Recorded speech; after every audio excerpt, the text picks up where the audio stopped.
Hello नमस्ते, welcome to इटीस online. आज के वीडियो में हम लोग पढ़ने वाले हैं क्लास 9 का chapter number 8, a house is not a home.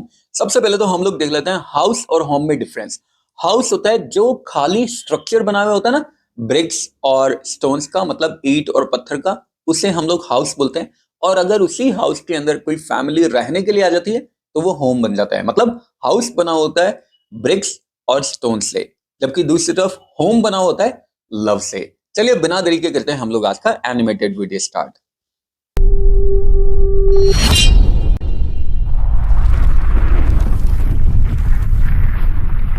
Author बोलता है, हाई स्कूल में मेरा जो फर्स्ट ईयर था बहुत ही ज्यादा ऑकवर्ड मैं फील कर रहा था, क्योंकि अपनी पुरानी स्कूल में मैं अपनी क्लास का हेड हुआ करता था और मेरे पास अपर ग्रेड की सारी सीनियरिटी थी। तो यहाँ पे एकदम फ्रेशमैन के रूप में स्टार्ट करना मैं काफी ज्यादा स्ट्रेंज फील कर रहा था। जो नया स्कूल था काफी ज्यादा बिग था, मेरी पुरानी स्कूल से लगभग डबल साइज में बिग था। और सबसे खराब मैटर तो तब हो गया जब मेरे क्लोजेस्ट फ्रेंड को दूसरी हाई स्कूल में भेज दिया गया। मैं अपने आप को एकदम आइसोलेटेड फील कर रहा था।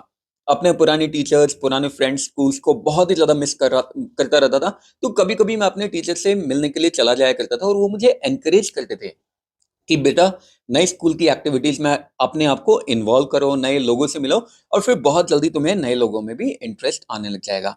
और एक बार अगर ऐसा हो गया तो हम लोग इससे मिलने जरूर आएंगे।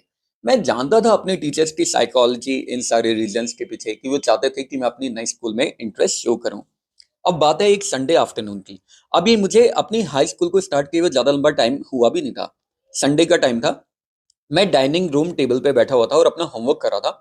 और काफी ज्यादा ठंडा दिन था, तो हम लोगों ने फायर प्लेस में फायर को जला रखा था। और मेरी रेड टैबी कैट भी मेरे पास में बैठी हुई थी। टैबी का मतलब होता है ब्राउनिश कलर की, और जिसपे थोड़ी धारियां वगैरह बनी होती है, स्ट्राइप्स वगैरह बनी होती है। अब ये जो कैट थी ये कभी भी मुझसे अलग नहीं थी। जब ये छोटी बच्ची थी तब मैंने इसको बचाया था, सेव किया था, और इसको पता चल गया कि मैं इसे अच्छी लाइफ दे सकता हूँ। हमेशा मेरे पास रहती थी। मेरी मदर फायर को स्टोक करी थी घर को थोड़ा गर्म रखने के लिए। अचानक मुझे कुछ अजीब सी स्मेल आती है। फिर मैंने नोटिस किया कि यार सीलिंग की तरफ से, यानी छत से, धुआं निकल रहा है। और बहुत ही जल्दी ये पूरा का पूरा धुआं पूरे कमरे को घेर लेता है। मैं भाग के जाता हूँ घर के एकदम फ्रंट डोर की तरफ। जब तक मैं भाग के बाहर आया तब तक चारों तरफ से लपटों से पूरा घर घिर चुका था। मैं अपने नेबर्स के पास में गया फायर डिपार्टमेंट को कॉल करने के लिए, और मैंने देखा कि मेरी मदर भाग के घर के अंदर गई। मेरी मदर फिर बाहर आती है, एक छोटा सा मेटल का बॉक्स लेकर आती है जिसमें सारे इंपॉर्टेंट डॉक्यूमेंट्स थे। फिर मम्मी ने केस को वहीं पे रखा लॉन में, और पागलों की तरफ वापस भाग के घर के अंदर गई। मुझे पता था मम्मी घर के अंदर क्या लाने गई है। एक्चुअली मेरे फादर की डेथ हो चुकी थी जब मैं बहुत ही ज्यादा छोटा था। और मम्मी के पास उनकी कुछ लेटर्स और पिक्चर्स थी जो उनको जलने देना बिल्कुल भी नहीं चाहती थी। मैं मम्मी के पीछे पीछे भागता हूँ चिल्लाते हुए, मम्मी नो। लेकिन अचानक एक फायरमैन आता है और मुझे पकड़ लेता है। और मैंने बोला, आप समझते नहीं हो, मेरी मम्मी अंदर गई है। फायरमैन ने बोला, बेटा चिंता की कोई बात नहीं है, अभी हम लोग मम्मी को लेकर आ जाएंगे। और फिर उन्होंने मेरे चारों तरफ एक ब्लैंकेट को रैप कर लिया। थोड़ी देर बाद मैंने देखा एक फायरमैन घर के अंदर से आता है, और मेरी मम्मी को उसने टो कर रखा था। और उसने बोला, चिंता की कोई बात नहीं है, बस तुम्हारी मदर ने थोड़ी सी स्मोक को इनहेल कर लिया, अभी थोड़ी देर में ये ठीक हो जाएगी। वो जो आग लगी थी इतनी ज्यादा भयानक थी कि उसको पूरी तरह से कंट्रोल करने में 5 आवर्स लग चुके थे। हमारा घर पूरी तरह से जल चुका था। अचानक मेरे माइंड में स्ट्राइक करता है कि यार मेरी कैट कहाँ है। और मैं बहुत बुरी तरह से डर गया कि मैंने तो अपनी कैट को देखा ही नहीं। और फिर मैं रोने लग गया बुरी तरह से चिल्ला चिल्ला के, क्योंकि मैं बहुत ही ज्यादा सफर कर रहा था। फायरमैन हमको अभी अपने घर के अंदर जाने को दे ही नहीं रहे थे, और क्योंकि घर के अंदर जाना बहुत ज्यादा डेंजरस था। लेकिन मैंने सोच लिया था कि चाहे मेरी कैट जिंदा हो या मरी हुई हो, मैं उसे छोड़ के यहाँ से नहीं जाऊंगा। लेकिन फिर भी हमें वहां से जाना पड़ा। हम लोग एक कार में बैठ के जाते हैं, हमारे कुछ क्लोथ्स थे हमारे पास में, और फायरमैन की दी हुई कुछ ब्लैंकेट्स थी। और हम लोग सीधा अपने ग्रैंड पेरेंट्स के घर पे चले गए नाइट स्पेंड करने के लिए। अब अगला दिन मंडे था, मैं स्कूल गया।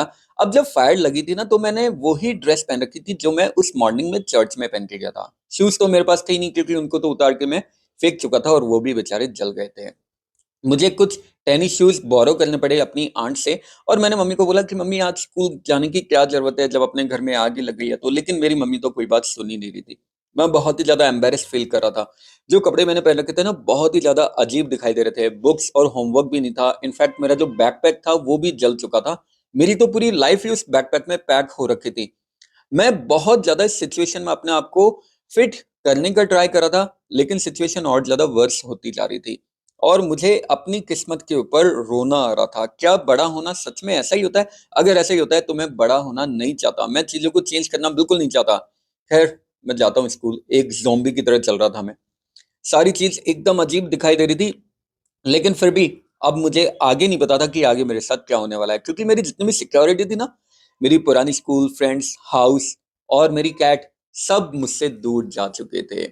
अब स्कूल के बाद जब मैं उस जगह से वापस आ रहा था ना, जहाँ पे कभी हमारा घर हुआ करता था, तो ये देखकर मैं बहुत ही ज़्यादा शॉक्ड रह गया कि कितना ज़्यादा डैमेज हुआ था। सारी चीज़ें जल चुकी थी और जो चीज़ जली नहीं थी, वो सारी की सारी वाटर और वो केमिकल्स होते हैं ना जिनसे आग को बुझाया जाता है, उससे डिस्ट्रॉय हो चुकी थी। ओनली मटेरियल थिंग, मतलब वो चीज़ें जो बची थी, वो सिर्फ़ वो फ़ोटो एल्बम और डॉक्यूमेंट्स थे जो किसी तरह से मेरी मम्मी ने रेस्क्यू कर लिए थे। बाकी सब कुछ जल चुका था, यहाँ तक कि मेरी कैट भी मुझे कहीं पे दिखाई नहीं दे रही थी। लेकिन हमारे पास दुःख मनाने का तो टाइम था ही नहीं। मेरी मम्मी मुझे उस जगह से बाहर लेकर आती है और हम लोगों को अब रहने के लिए एक जगह ढूँढनी थी। और मुझे कुछ कपड़े भी खरीदने थे ना अपने स्कूल के लिए, तो हमने अपने ग्रैंड-पेरेंट्स से कुछ पैसे बोरो कर लिए, क्योंकि हमारे पास ना तो क्रेडिट कार्ड थे, ना ही कैश था। किसी तरह की कोई आइडेंटिफ़िकेशन भी नहीं थी, सब कुछ जल चुका था। आइडेंटिटी भी नहीं थी हमारे पास कि हम लोग पैसा विथड्रॉ कर सकें बैंक से। सब कुछ धुआँ हो चुका था। उस वीक हमारे घर का मलबा साफ किया जा रहा था, तो हमने वहीं पे पास में एक अपार्टमेंट को रेंट आउट कर लिया। अपार्टमेंट रेंट पे ले लिया, किराए पे ले लिया और अपने घर को देख रहे थे, वहाँ से सारी डेब्रीज़ और मलबा हटाया जा रहा था। मैं इस होप में देख रहा था कि कहीं मेरी कैट का कोई नामो-निशान दिखाई दे जाए, लेकिन वो कहीं पे दिखाई नहीं दे रही थी। मैं उस कैट के बारे में ही सोच रहा था। किस तरीके से सुबह उठ के वो मुझे डिस्टर्ब करती थी, मेरे पास में आके मेरे कपड़ों पे चढ़ जाया करती थी। मैं उसको बुरी तरह से मिस किया करता था। मैं उसे बहुत ही ज़्यादा मिस कर रहा था। अब हमेशा जनरली होता है ना कि जो बुरी न्यूज़ होती है वो बहुत जल्दी स्प्रेड हो जाती है, फैल जाती है। मेरे केस में भी बिल्कुल अलग नहीं था। मेरे क्लासमेट्स और मेरे टीचर्स को सबको पता चल चुका था इस एक्सीडेंट के बारे में। यार, मैं अटेंशन तो चाहता था नए स्कूल में, लेकिन इस तरह की अटेंशन बिल्कुल नहीं चाहता था। अब अगला दिन जो स्कूल में था ना, बहुत ही अजीब तरीके से लोग मेरे साथ बिहेव कर रहे थे। जब मैं अपनी जिम क्लास के लिए रेडी हो रहा था अपने लॉकर के पास में, सारे जितने भी मेरे क्लासमेट्स थे मेरे पास में आके इकट्ठे हो जाते हैं और मुझे जल्दी करने के लिए बोलते हैं। मुझे लगा कि यार ये तो बहुत ही अजीब हो रहा है, लेकिन पिछले कुछ दिनों में मेरे साथ सब कुछ अजीब हो रहा था, तो मुझे बिल्कुल भी सरप्राइज़ नहीं हुआ। फिर वो सारे स्टूडेंट्स मुझे बहुत ही ज़्यादा जल्दी कर रहे थे कि मैं जल्दी से जिम के अंदर जाऊँ। फिर जब मैं जिम जिम के अंदर गया, तब मैंने देखा कि वो ऐसा क्यों कर रहे थे। जिम के अंदर एक बड़ी-सी टेबल रखी हुई थी जिस पे हर तरह का सामान रखा हुआ था। स्कूल सप्लाइज़ रखी हुई थी, नोटबुक्स रखी हुई थी, हर तरह के कपड़े रखे हुए थे, जीन्स, टॉप, स्वेट सूट। बिल्कुल ऐसा लग रहा था क्रिसमस की तरह, जैसे क्रिसमस पे बहुत सारे गिफ्ट मिलते हैं। और मैं बहुत ही ज़्यादा इमोशनल हो गया। जिन लोगों ने कभी मुझसे बात भी नहीं की थी, वो भी सारे लोग मेरे सामने आके अपना इंट्रोडक्शन दे रहे थे, अपने आप को मुझसे इंट्रोड्यूस करवा रहे थे। और लोग मुझे इनवाइट कर रहे थे अपने घर पे, खाने के लिए इनवाइट कर रहे थे। अब उनका ये कंसर्न देखकर मेरा दिल छू गया, मतलब मैं बहुत ही ज़्यादा इमोशनल हो गया। और उसी समय मुझे लगा कि शायद अब चीज़ें धीरे-धीरे मेरे साथ ठीक हो रही है। अब 1 महीने बाद में मैं अपने घर को रीबिल्ड होते हुए देख रहा था, यानी वापस बनते हुए देख रहा था। लेकिन इस समय सीन थोड़ा अलग था। इस समय मैं अकेला नहीं था, मेरे पास अपने 2 नए फ्रेंड्स भी थे जो मेरी नई स्कूल से थे। इस फायर की वजह से ही मैंने अपने आसपास की इनसिक्योरिटी की फीलिंग्स को इग्नोर करना स्टार्ट कर दिया, मतलब इन पे फोकस करना मैंने स्टार्ट कर दिया। पहले मैं इतना ज़्यादा इनसिक्योर फील कर रहा था और अब मैंने अपने आसपास के लोगों पे फोकस करना स्टार्ट किया। मैं अब देख रहा था अपने हाउस को रीबिल्ड होते हुए, जबकि मेरी लाइफ भी बिल्कुल रीबिल्ड हो रही थी। रीबिल्ड कैसे हो रही थी? लाइफ भी एक तरह से डिस्ट्रॉय हो गई थी ना इसकी, लेकिन अब इसको वापस से नए फ्रेंड्स मिलते हैं, वापस से इसको नया कंसर्न मिलता है, लोग इससे वापस से अपना लव शेयर करते हैं।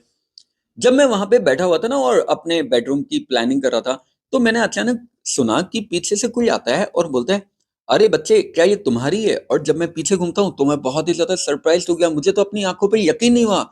एक औरत वहाँ पे खड़ी हुई थी मेरी कैट को होल्ड करते हुए। अब जैसे उस कैट ने मुझे देखा, वो सीधा उस वुमन की आर्म्स में से जंप करके मेरी आर्म्स में आ जाती, मेरी गोद में आ जाती और मैं खुशी से रो पड़ता हूँ, चिल्ला ही पड़ता हूँ। एक्चुअली मेरी जो कैट है वो इतना ज़्यादा डर गई थी इस फायर की वज़ह से कि वो 1 माइल दूर भाग के चली गई थी। उसके कॉलर पे हमारे फ़ोन नंबर थे, लेकिन हमारे फ़ोन तो सारे डिस्ट्रॉय हो चुके थे ना, डिस्कनेक्ट भी हो चुके थे। तो वुमेन ने पहले तो हमसे कॉन्टैक्ट करने का बहुत ट्राई किया, लेकिन फिर बाद में जब हमारा फ़ोन जब लगा ही नहीं, तो फिर उसने बाद में रियलाइज़ किया कि इस कैट को शायद बहुत ज़्यादा मिस किया जा रहा होगा और उसने बहुत ही ज़्यादा पेन लिया हम लोगों का एड्रेस फाइंड आउट करने का। अब मैं जब वहाँ पे बैठा हुआ था तो मेरी सारी चीज़ें मेरे पास वापस आ चुकी थी, मेरी कैट वापस आ चुकी थी, मेरे फ्रेंड्स वापस आ चुके थे और जितनी भी नेगेटिव फीलिंग्स थी सारी की सारी धीरे-धीरे कम हो रही थी और अब मुझे अपनी लाइफ़ के लिए ग्रैटिट्यूड फ़ील होता है। अपनी लाइफ़ के लिए मैं बहुत ही ज़्यादा थैंकफुल फ़ील कर रहा था, क्योंकि मेरी कैट वापस आ चुकी थी और इसी के साथ मैं भी वापस आ चुका था और चैप्टर यहीं पे एंड होता है। आई होप आप लोगों को बहुत अच्छा लगा होगा। फिर भी अगर किसी तरह का कोई कमेंट, सजेशन या डाउट या क्वेरी है, कमेंट बॉक्स में ड्रॉप कर सकते हैं। ट्राई करूँगा आंसर करने की। इंस्टाग्राम पे मुझे जरूर फॉलो कर लेना। इसी तरह के मजेदार वीडियो के लिए बने रहिए टीसी ऑनलाइन के साथ। नेक्स्ट वीडियो तक के लिए have a good day, take care, bye bye, जय हिंद, जय भारत, राधे राधे।